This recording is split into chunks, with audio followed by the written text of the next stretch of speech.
nós estamos dentro da série Igreja Emocionalmente Saudável. Nós vimos já 3 princípios e hoje vamos nos expor ao 4º princípio. Eu gosto sempre de fazer um pequeno retrospecto, né? Para você se situar direitinho para a nossa mensagem de hoje. E relembrando os princípios anteriores, nós vimos no princípio número 1, que nós precisamos olhar para baixo da superfície. E trouxemos aqui a figura do iceberg, em que apenas 10% do iceberg fica acima da superfície da água e é visível. Os outros 90% estão abaixo da superfície e não são visíveis. Assim somos nós, como um iceberg. Há coisas na nossa vida que estão acima da superfície, o que significa? São conscientes. Nós tomamos conhecimento delas. E 90% estão lá para baixo, ou seja, lá no mais profundo do nosso ser. E que nós não temos consciência, mas que influenciam aquilo que está acontecendo nos 10% que são conscientes. Precisamos tomar conhecimento das coisas que estão lá para baixo, principalmente das que são ruins, porque elas estão influenciando o nosso modo de pensar, sentir e tomar decisões, ou seja, a nossa alma. Deus, Ele enviou o Espírito Santo para ser o nosso ajudador nesse propósito, porque nós não podemos ir sozinhos lá para baixo. Não tem como, nós não aguentaríamos, nós não conseguiríamos. Precisamos fazer isso com a ajuda do Espírito Santo. E também temos a própria palavra de Deus, que é o nosso norte, que nos dá a direção para o que é certo e para o que é errado. No princípio número 2, nós vimos a necessidade de quebrar o poder do passado. Precisamos descobrir que quais experiências que nós vivemos no passado estão influenciando negativamente a nossa personalidade hoje. Aqui é importante fazer um mapeamento familiar para descobrir fatos e atitudes negativas que estamos repetindo sem nos dar conta disso, ou que estão nos atingindo como consequências de pecados cometidos pelos nossos antepassados. Fatos que se repetem no histórico das nossas vidas. Precisamos fazer uma sondagem disso.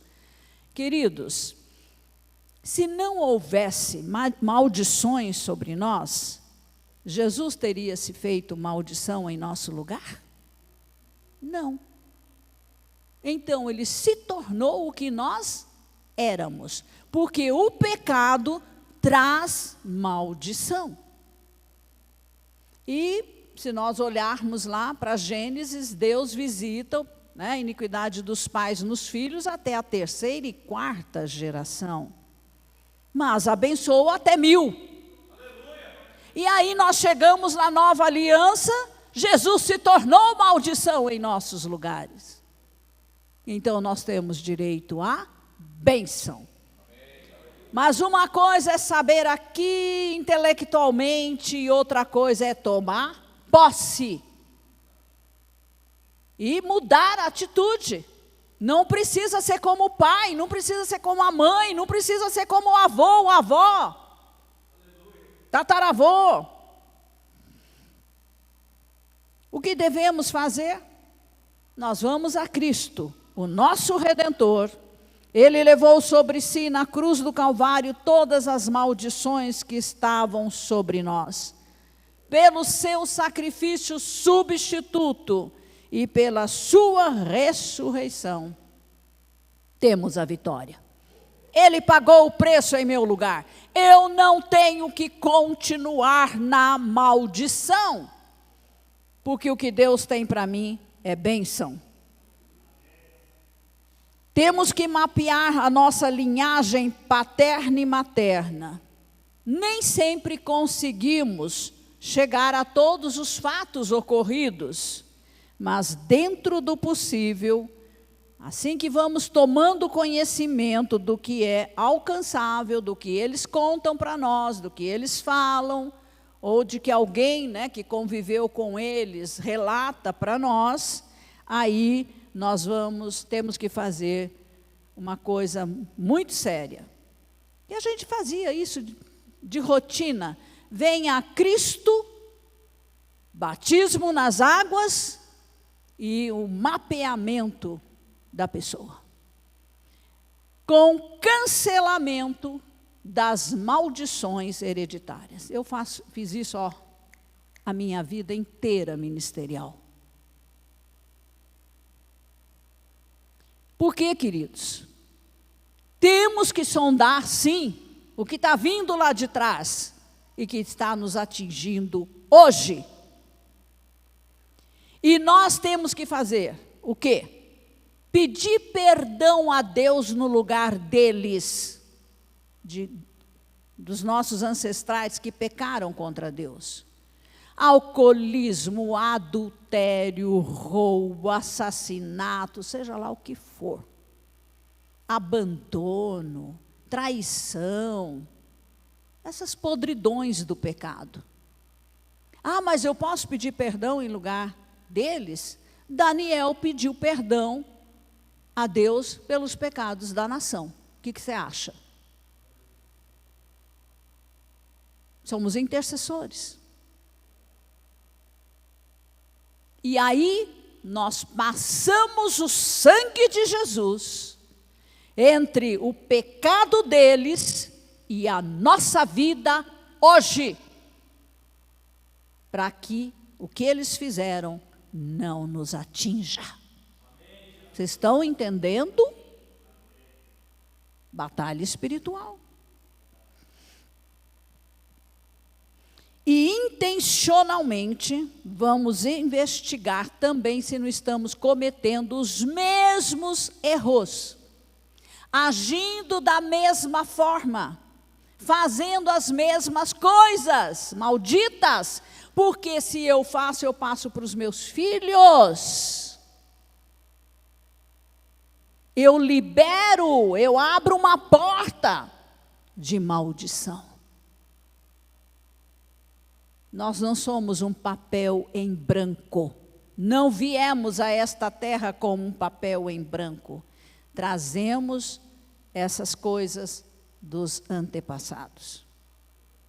Ah, eu sou como meu avô. Ah, eu faço como a minha mãe. Espera aí.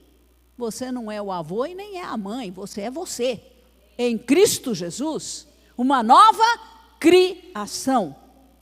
No seu espírito. Mas a alma, você já sabe, tem que trabalhar com ela, né? No princípio número 3, vimos, viva em quebrantamento e vulnerabilidade. Isso vai na contramão do mundo aí fora, que só aplaude os bem-sucedidos, que demonstrar fraqueza é ruim, não pode. Homem não chora. Entendeu? E homem chora, como mulher chora, como todos nós choramos. Entende? Então, cultura familiar, né? Coisas lá de trás. E nós temos que ser transparentes, ao contrário de usar máscaras de pessoa bem-sucedida, de super crente, de super pastor, de super líder. Esquece o super, seja humilde, seja quem você é, na frente das pessoas.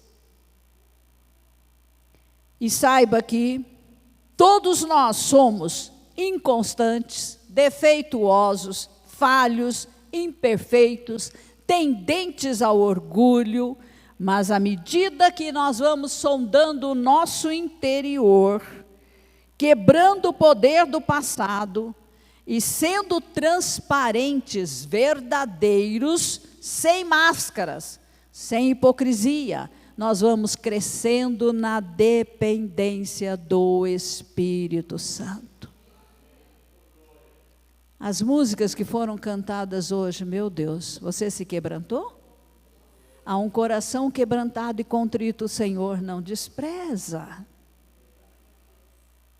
Lágrimas correram pelos seus olhos? Você correu para os braços de Jesus? Você pediu para Ele te abraçar, te beijar, te acolher, aconchegar? Você chega nesse nível? No louvor e na adoração? Porque é aí que você tem que chegar. Se não chega, tem bloqueios. Causa dos bloqueios, você tem que procurar, tem que buscar.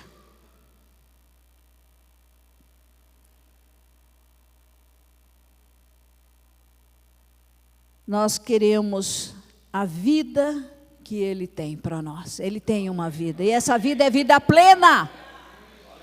É uma vida de alegria, é uma vida no sobrenatural. Problemas vêm, meus irmãos, e como vêm? E como vêm?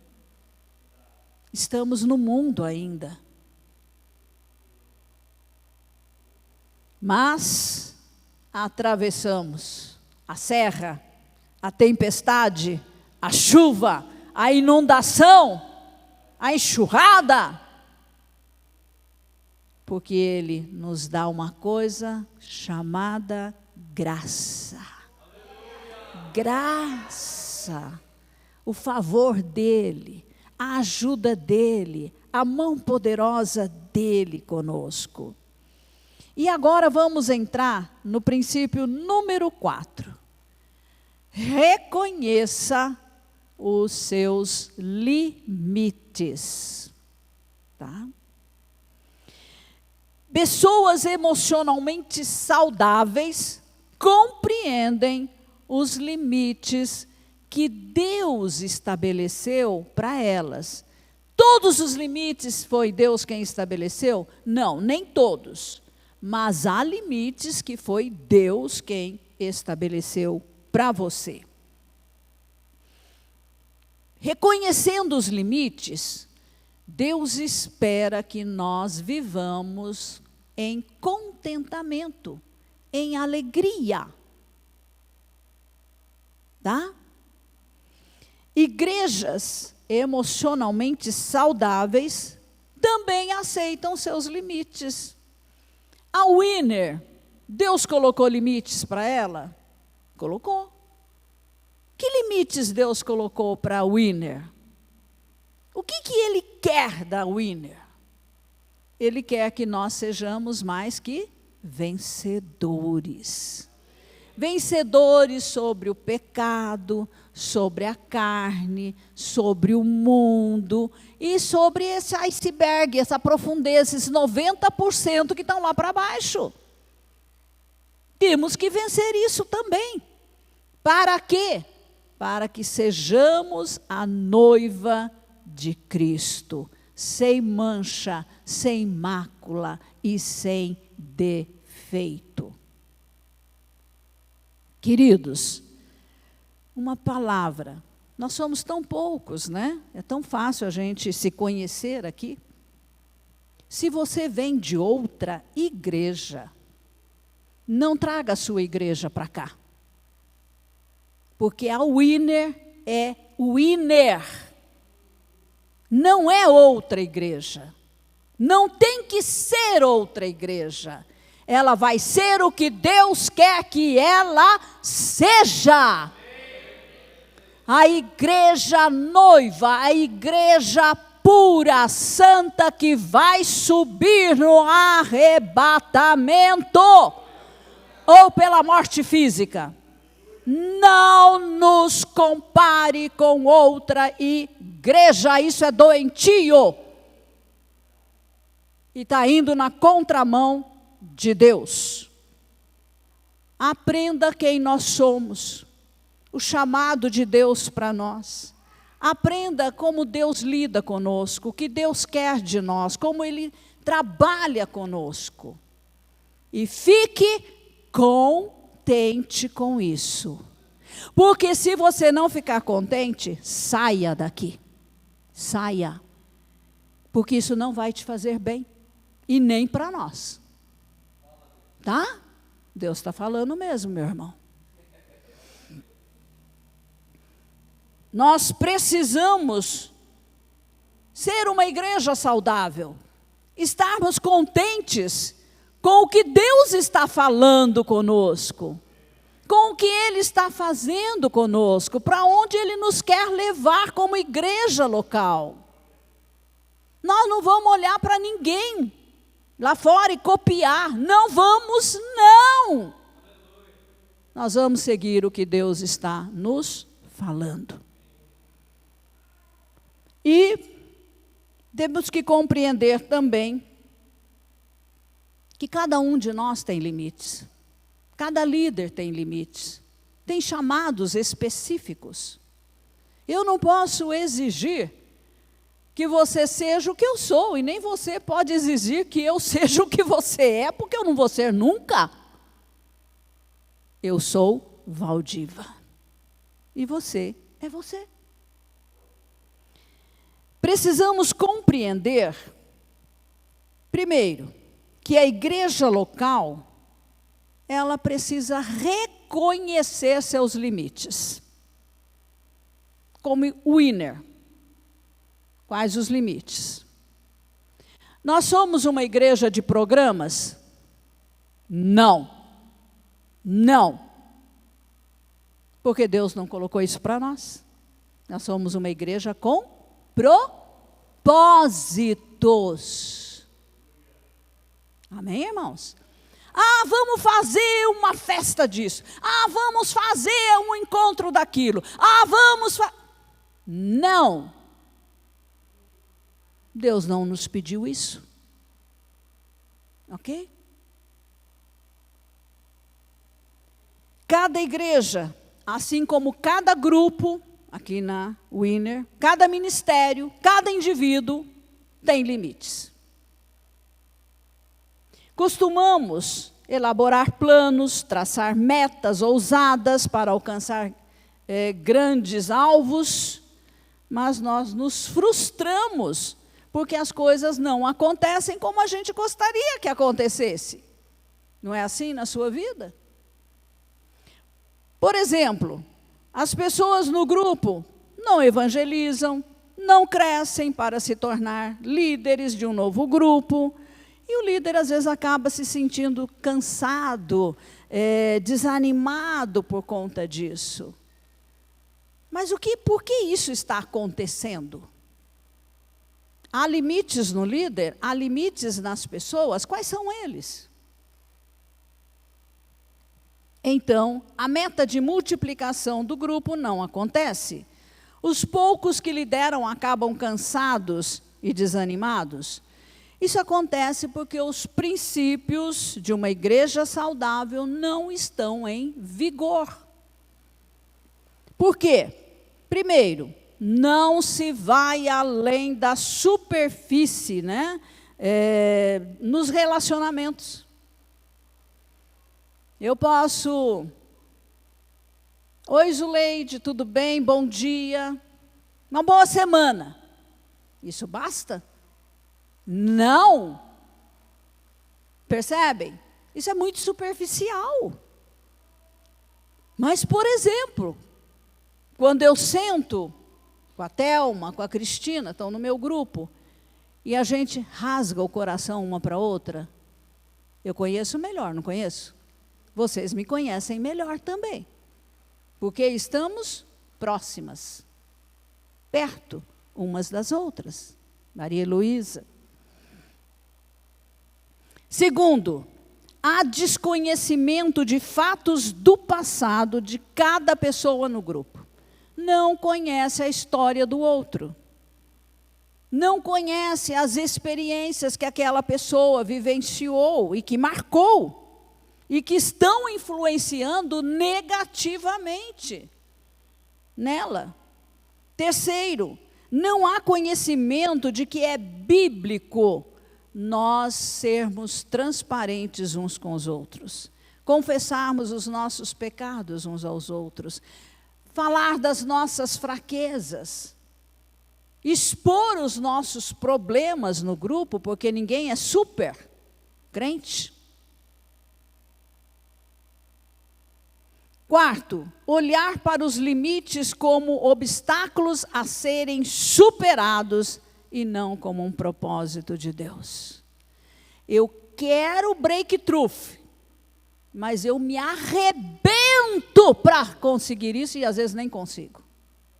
Por quê? Porque o que é que Deus está falando ali?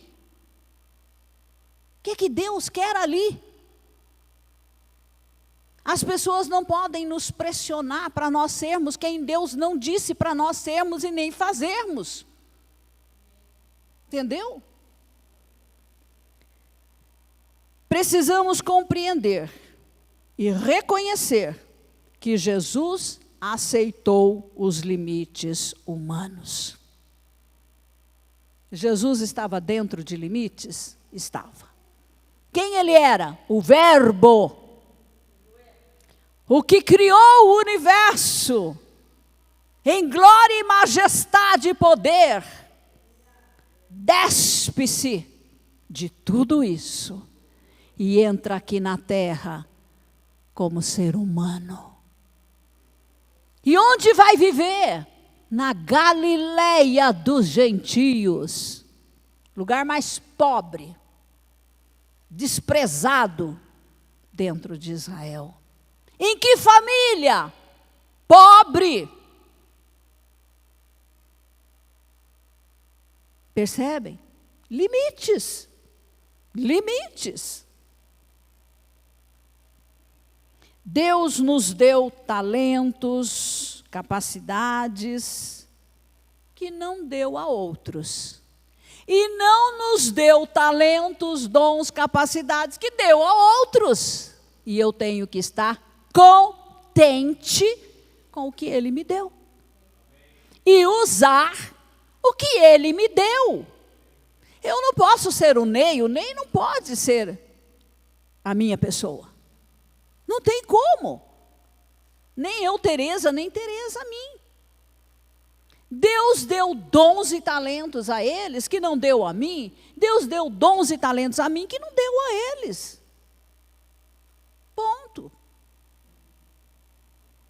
Não exija dos outros o que eles não têm para te dar.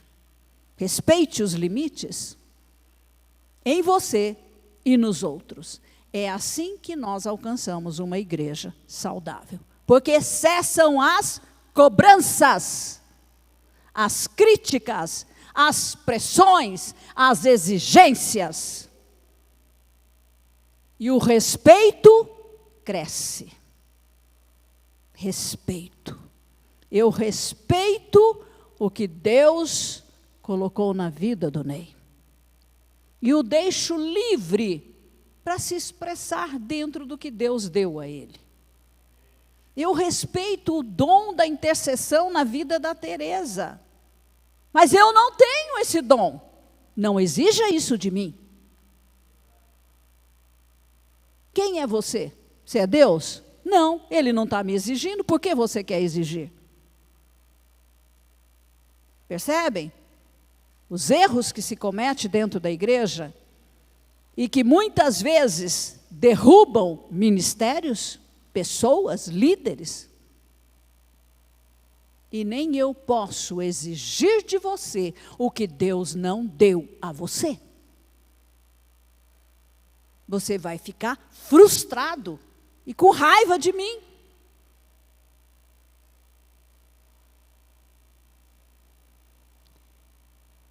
Deus, Ele faz como Ele quer. E esses limites fazem parte da nossa vida. Jesus, seus limites e a guerra espiritual que Ele fez. Até onde sabemos, Jesus não realizou milagres nos primeiros 30 anos da sua vida. Ele era um filho trabalhador, dedicado, participava da comunidade, da sinagoga. Ele aceitava com alegria os limites que o Pai colocou para ele, Pai Celestial. Na época do batismo, ele foi reconhecido publicamente por Deus Pai, que disse: você é o meu filho amado, em você me agrado. O importante é que Deus se agrade de você, porque você está sendo e fazendo o que Ele planejou para você. Para nenhuma outra pessoa, mas para você. Depois do batismo, Jesus foi levado ao deserto para ser tentado pelo diabo. E a essência, o coração da tentação, era fazer Jesus transgredir os limites que o Pai havia colocado para ele. Na tentação, o diabo começou assim. Está lá Mateus 4:3. Se você é o Filho de Deus, mande que estas pedras se transformem em pães. Você tem poder para isso. Jesus estava fraco após 40 dias de jejum. É como se o diabo dissesse para ele: faça alguma coisa, senão você vai morrer. E se você vai morrer, você não vai cumprir aquilo que você veio fazer aqui. Seu projeto vai por água abaixo. Olhe para a sua vida, Jesus. Você nasceu numa estrebaria. Você foi refugiado na África, no Egito. Vem de uma família pobre. Passou por muitas dificuldades. Você tem necessidades e desejos que não estão sendo supridos por Deus. E ele fala assim: como pode ser o filho de Deus e ter tantos problemas? Você é um perdedor. Mexeu, cobriu, né? Jesus aceitou a realidade das limitações e as pedras permaneceram pedras e não pães. Não caiu maná do céu, embora ele tivesse poder para fazer isso, mas não estava nos planos do Pai. Na segunda tentação, Satanás levou Jesus ao ponto mais alto de Jerusalém e lhe disse para saltar de lá, demonstrando, fazendo um show, né, para as multidões ali embaixo, de que realmente Deus estava com ele. Deixe que as pessoas o vejam, deixe que elas vejam que você tem algo diferente, você tem um poder especial, né? Faça alguma coisa estrondosa, porque eles pensam que você é nada, é um Zé Ninguém. Jesus decidiu esperar pelo tempo de Deus. Ele aceitou os limites impostos por Deus e não fez nenhum milagre. ele jamais obedeceria a Satanás. Na terceira tentação, Jesus é levado a um alto monte e vê toda a terra. A multidão, o brilho de Atenas, a glória de Roma, os tesouros do Egito, toda Jerusalém, a magnífica Corinto, bem como todos os reinos deste mundo. E o diabo lhe disse, olha que ousadia, tudo isso lhe darei se prostrado você me adorar. Que audácia! Se Jesus seguisse o comando do diabo, de Satanás, ele estaria deixando o Pai Celestial de lado. Ele mudaria de Senhor. Coisa terrível é fazer a obra de Deus sem Deus. É você sair fazendo o que te dá na cabeça, Deus não falou nada e você se mete.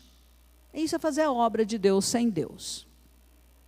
Limites como uma profunda questão espiritual.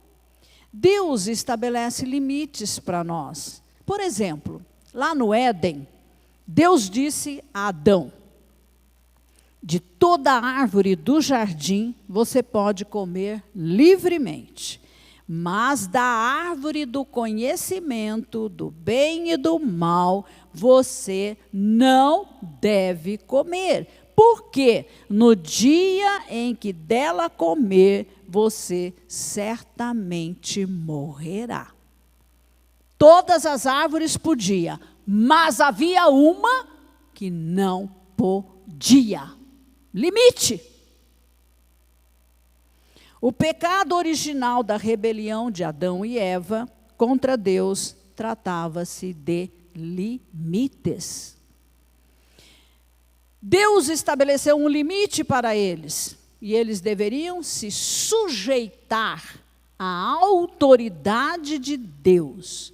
Deviam confiar, deviam se render, deviam ficar alegres, porque tinham todas as outras árvores para desfrutar.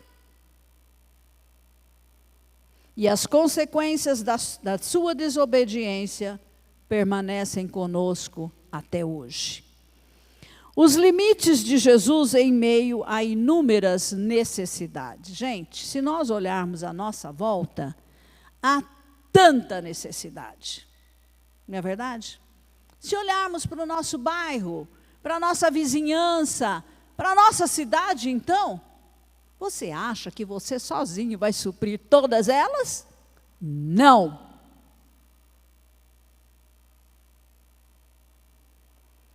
Jesus não curou todos os enfermos, sabiam disso? Ele escolheu apenas 12 para andar junto com ele, para serem preparados por ele. Vocês podem imaginar que muitos devem ter ficado decepcionados por não terem sido chamados?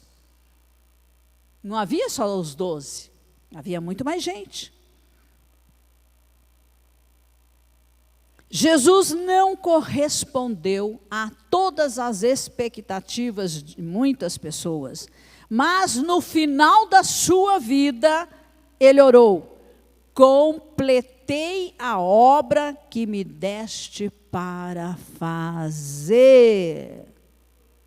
Que eu e você possamos dizer a mesma coisa para o Senhor, quando daqui sairmos, seja pela morte física, seja pelo arrebatamento da igreja. Senhor, completei a carreira, como disse Paulo, completei a obra, fiz o que o Senhor me pediu para fazer. Ponto.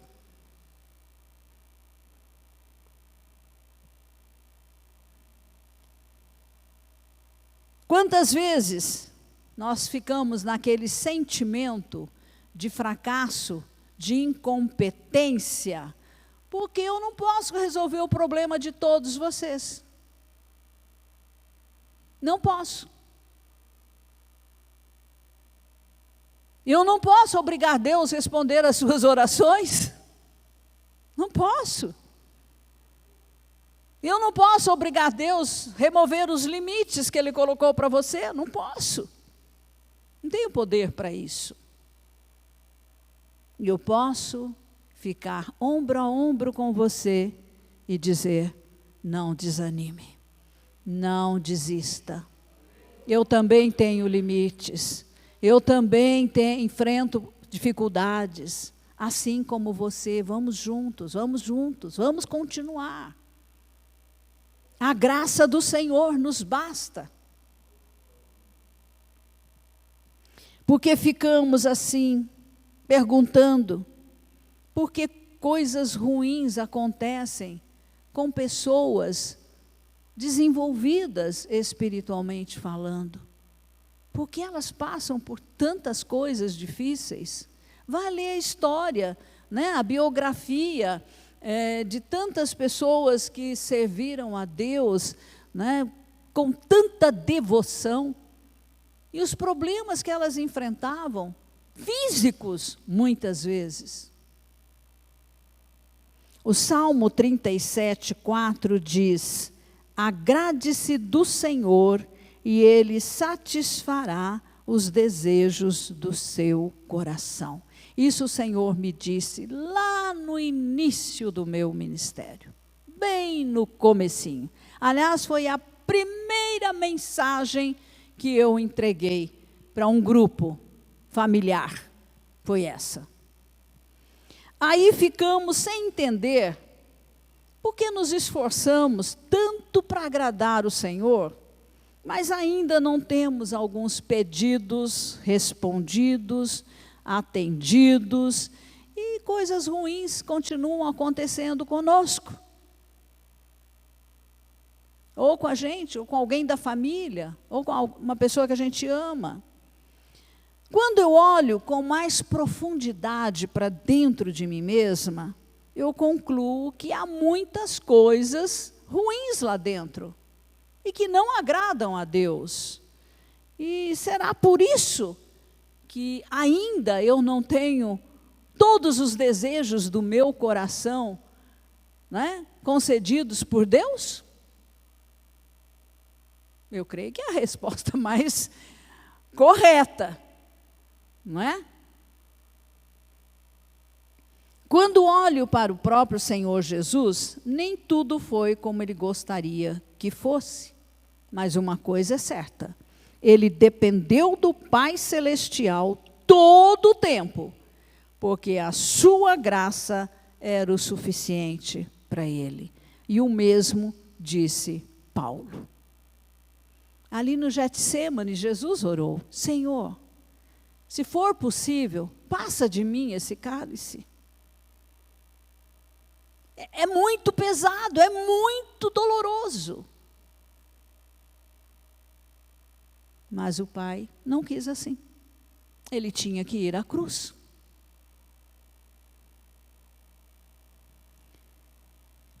Quando olho, né, à minha volta, eu vejo a mesma coisa com os meus irmãos.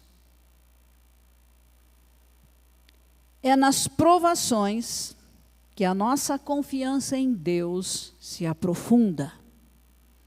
Você sabe quando você de fato conhece a Deus?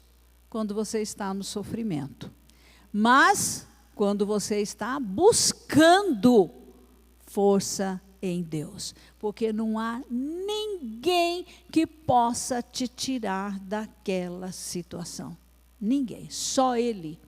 Sabe quando é só Ele? Ninguém mais.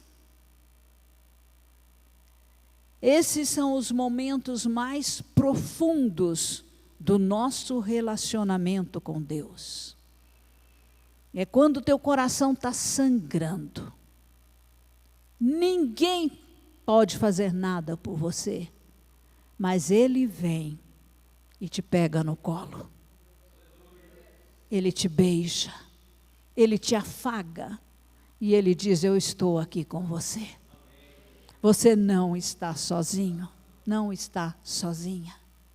Eu estou com você e a minha graça te basta. Você passa a conhecer Deus num outro nível, não é? Romanos 8, 28 diz assim: sabemos que todas as coisas cooperam para o bem daqueles que amam a Deus, daqueles que são chamados segundo o seu propósito. Deus me chamou segundo o seu propósito, certo? Todas as coisas vão cooperar, mas todas as coisas incluem coisas boas e coisas ruins, testes, provas, dificuldades, doenças.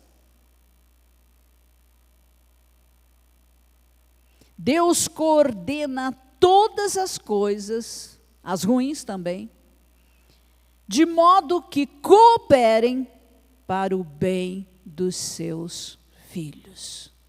Vai de alguma forma redundar em bem para você.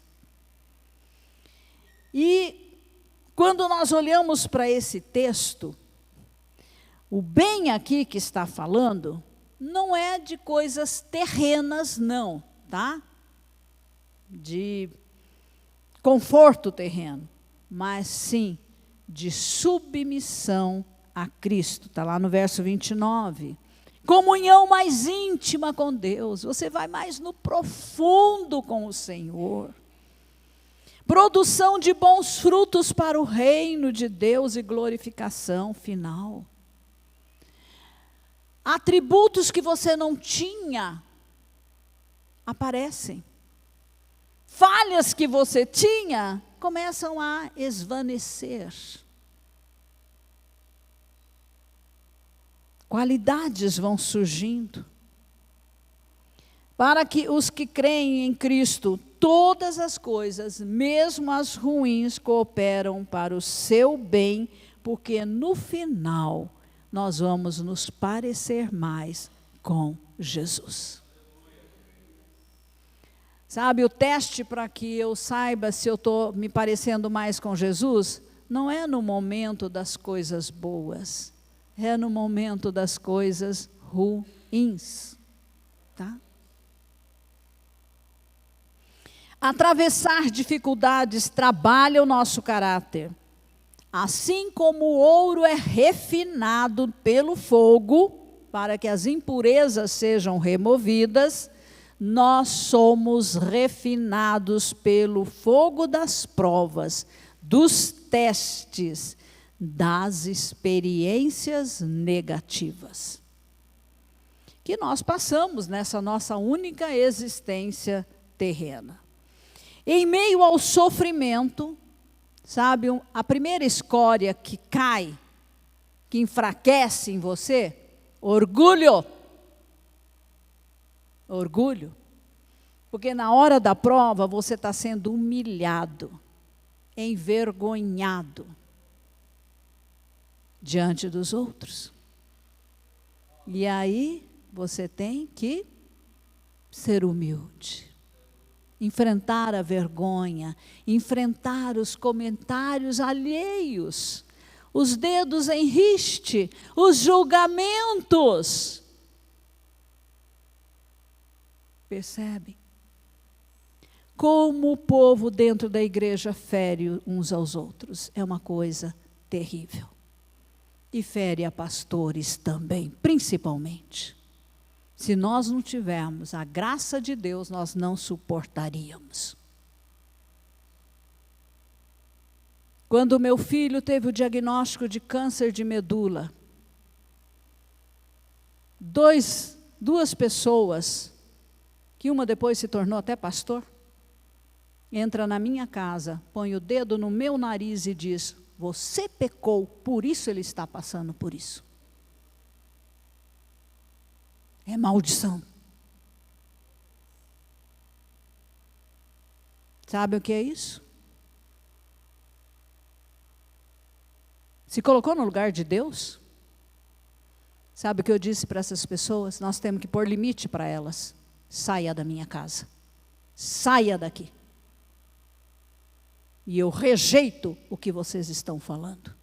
Se eu vim a Cristo, os meus pecados foram perdoados, cancelados. E as maldições foram quebradas.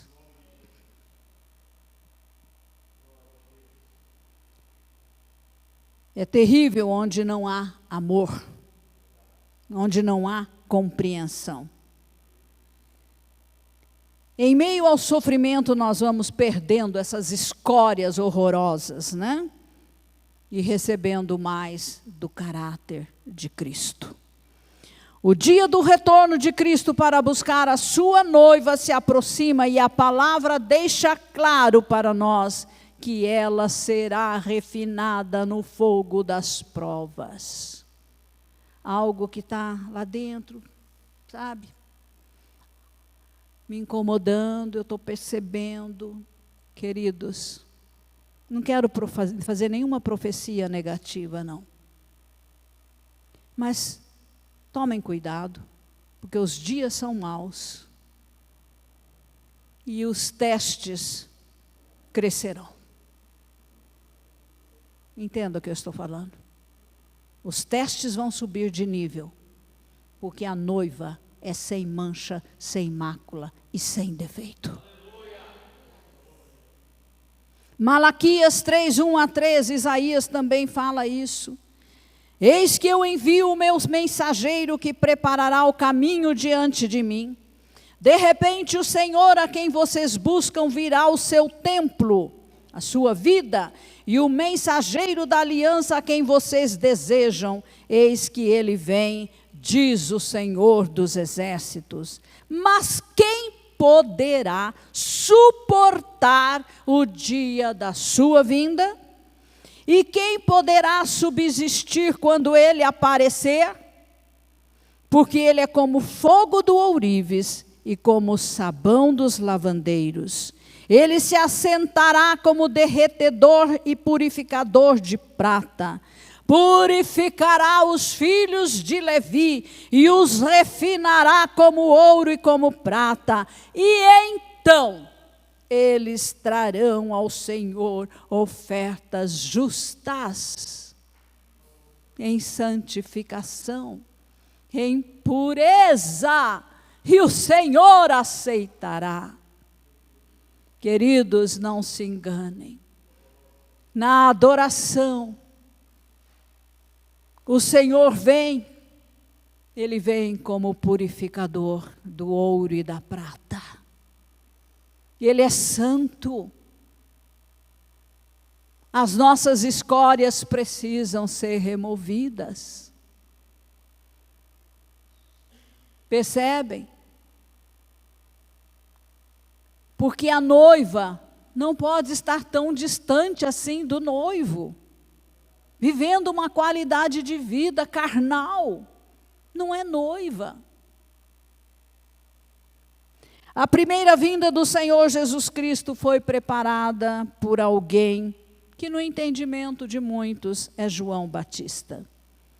João Batista apareceu no deserto pregando batismo de arrependimento para a remissão de pecados. Aqueles que confessavam seus pecados eram batizados por ele no Rio Jordão. Marcos 1, de 1 a 8, você pode ler. E João pregava dizendo: depois de mim vem aquele que é mais poderoso do que eu, do qual não sou digno de, curvando-me, desamarrar as sandálias, as correias das suas sandálias. Eu batizei vocês com água, ele, porém, os batizará no Espírito Santo. Ele é maior do que eu, ele é superior a mim. A missão de João Batista era preparar o caminho para a chegada do Messias de Israel, o Salvador de toda a humanidade. Seu ministério seria curto, decresceria, porque os seus discípulos foram abandonando João Batista e passando para o lado de Jesus. E ele mesmo disse, João 3, 28 a 30, eu não sou o Cristo, eu não sou o Messias, mas fui enviado, olha o limite, como seu precursor. Convém que ele cresça e eu diminua. Que humildade, irmãos. As crises vão nos lapidando. Cada um de nós recebe o chamado conforme o que o Senhor estabelecer. E receberá capacitação sobrenatural para cumprir o seu chamado. Ponto. Chamado de Deus para Valdiva é específico. Eu não tenho que copiar o chamado de nenhum outro pastor. Ok? Vocês entendem isso? Eu nunca serei outra pessoa. Eu sou o que eu sou. E trago o chamado que Deus me deu. A capacitação vem dele. Não temos que ficar nos comparando com nenhuma outra pessoa. Nada será cobrado de nós além daquilo que o Senhor estabeleceu para nós. Ele não vai cobrar de mim o que ele não me mandou fazer. Entenderam? E nem de você. Siga o seu chamado e alegre-se nisso. Não fica de beiço caído, se comparando com os outros. Porque quando você se compara, você acaba se entristecendo por não ter talvez os mesmos resultados. Não olhe por cima da cerca do seu vizinho. Cada ministério é um ministério. Cada pastor é um pastor chamado por Deus, com um chamado específico. Então, nós temos que tomar esse cuidado, né? E tudo, isso é sério, hein? Tudo que você fizer fora da vontade de Deus é palha que o fogo vai queimar. Não vai sobrar nada. Porque Deus não pediu para você fazer isso. Kenneth Hagin conta que ele pastoreou por muitos anos, até descobrir que Deus não o tinha chamado para ser pastor. Tudo aquilo foi perdido, porque o chamado de Deus para ele é de mestre, era de mestre. Terrível, né, irmãos? Você sair do centro da vontade de Deus.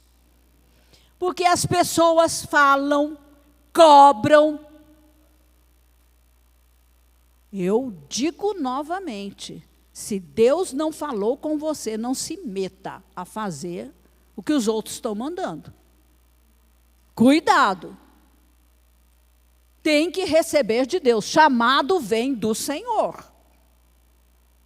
Sabe por quê? No fim vai ser frustração, cansaço, estresse, enfado. Não vale a pena. Se Deus não está no negócio com você, olha, cai fora. Deus quer que você faça apenas aquilo que Ele estipulou para você fazer. Não aceite pressão humana.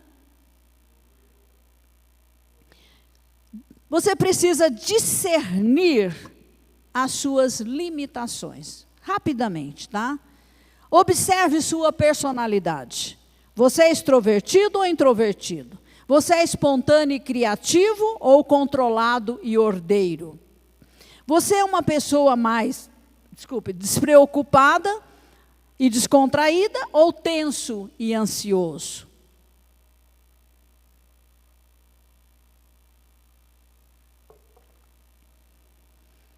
Grande parte dessas características foram moldadas na nossa infância. Traz lá de trás.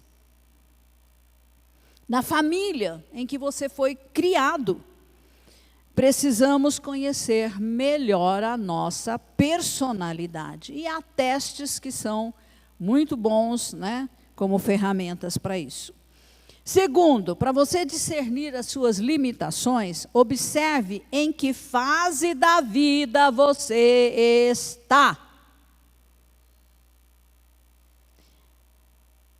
A fase da vida que nós estamos é um limite colocado por Deus. Deus podia impedir que eu envelhecesse? Até poderia, mas Ele não faz isso. Né? Não faz, nem comigo, nem com você, nem com ninguém. Eclesiastes 3, de 1 a 8, nos ensina que há tempo determinado, certo, para todo o propósito debaixo do céu, né? Tempo de nascer, morrer, plantar, colher, construir, chorar, rir, espalhar, ajuntar, perder, ficar calado, falar, amar, criar filhos, estudar, trabalhar, esperar. São tempos na nossa vida. É muito importante que nós não julguemos as fases de outras pessoas e nem imponhamos aos outros a fase em que estamos vivendo. Se você é um pastor de 40 anos, você pode correr em alta velocidade no ministério. Mas se você já beira os 76, não é assim. Então não exijam, porque o corpo aqui não dá. Não consegue, percebem? Se a pessoa é jovem demais, inexperiente, Deus tem que fechar algumas portas para essa pessoa, senão vai fazer bobagens. Observe a situação da sua vida. Isso também é um limite, né? Porque nós envelhecemos e o nosso corpo já não consegue fazer mais aquilo que fazia. O jovem é inexperiente, comete mais erros. Paulo considera o casamento um limite.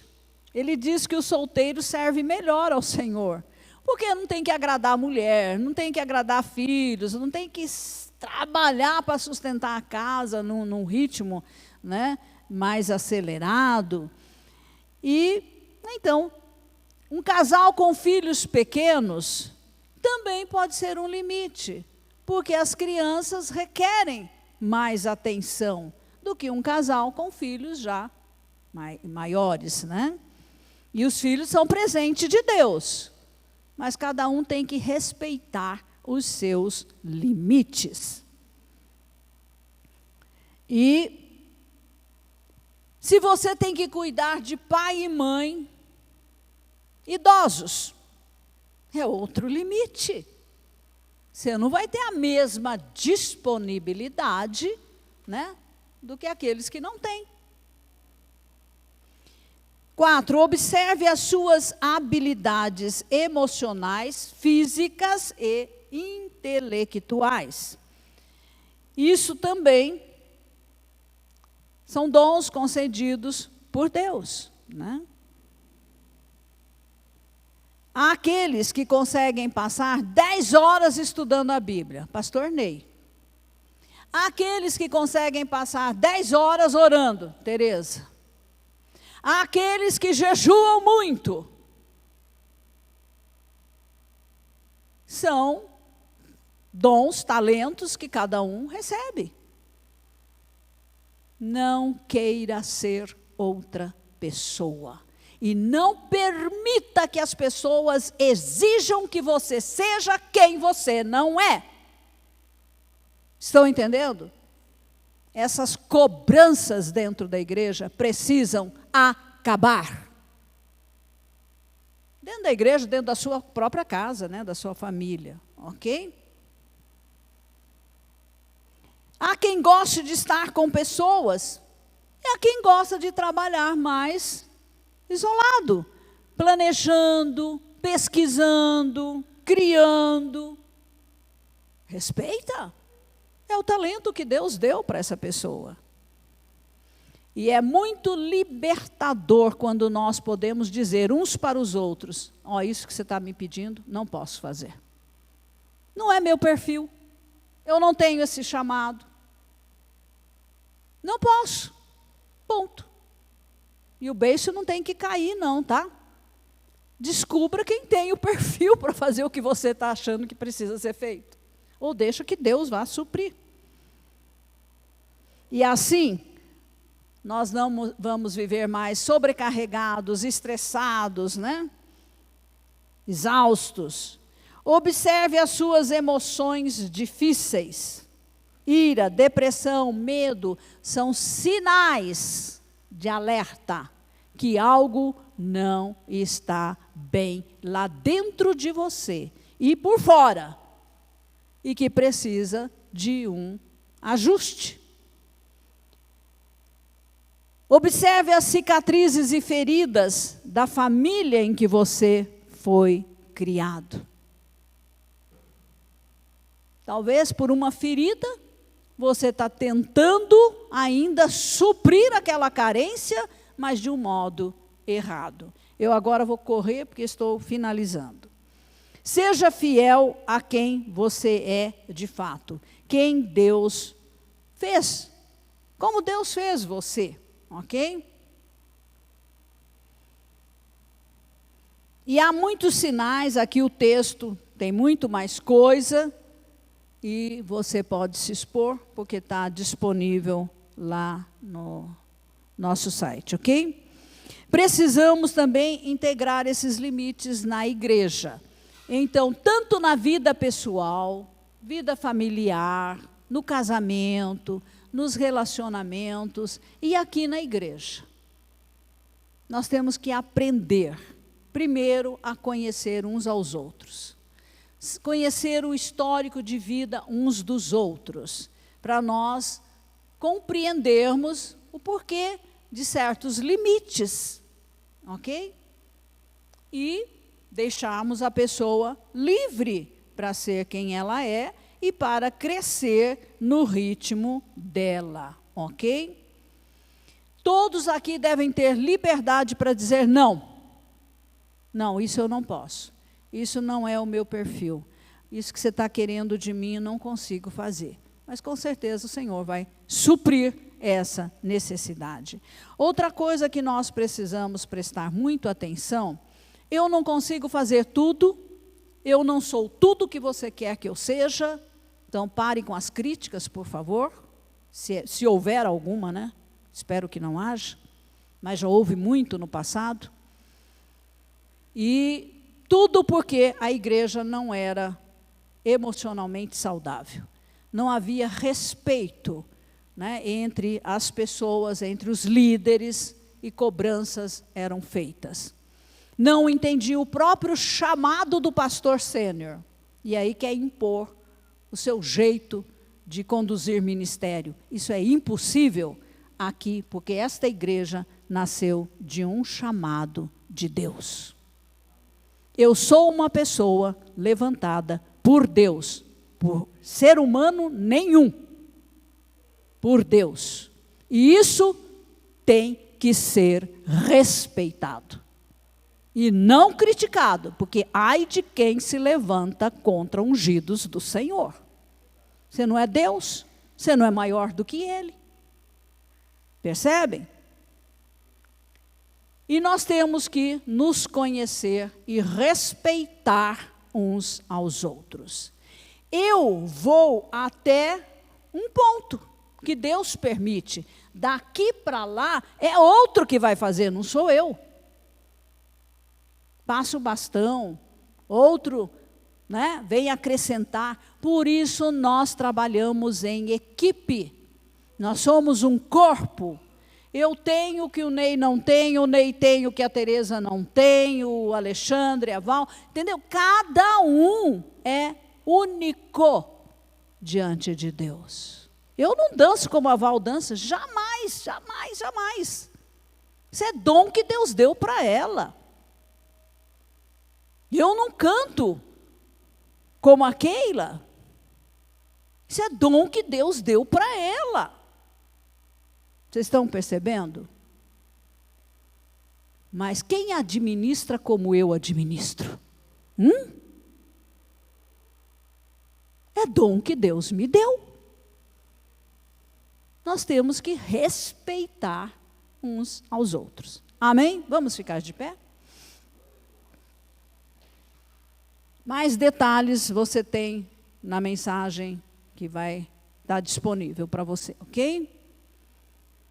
Queridos, eu reforço mais uma vez, estamos seguindo um livro, mas não ao pé da letra. Eu tenho as minhas ressalvas e faço as minhas correções naquilo que eu entendo diferente, tá bom? Então temos que ter uma mente ativa, né? Pai querido, nós te agradecemos, ó Deus, por este tempo maravilhoso que estamos vivendo como Winner, como igreja, dentro do teu chamado, dentro da visão que o Senhor colocou para nós. Ó Deus, nós estamos aprendendo e com certeza crescendo no entendimento. E Senhor, com a graça que vem do Senhor e com a ajuda do Espírito Santo, nós vamos colocar em prática, Senhor. Nós vamos respeitar uns aos outros. Nós vamos, ó Deus, reconhecer os limites que nós temos e até onde nós podemos chegar, que tarefas nós podemos realizar. Ó Deus, onde está a unção em nós, Pai, e assim vamos viver, Senhor, em liberdade, vamos viver com alegria, servindo ao Senhor dentro daquilo que o Senhor colocou para cada um de nós. Cada um vai expressar, ó Deus, os dons, os talentos, as habilidades, conforme o Senhor estabeleceu. E a soma de tudo isso glorificará o teu santo nome, Senhor. E nós te agradecemos em nome de Jesus. Amém, amém, aleluia. Que você tenha uma semana abençoada, junto com todos os seus familiares, enfrentando as suas lutas e vencendo com a graça do Senhor, né? Sempre com as mãos erguidas, estendidas, para adorar aquele que nos amou primeiro. Amém? Que o Senhor abençoe cada um de vocês.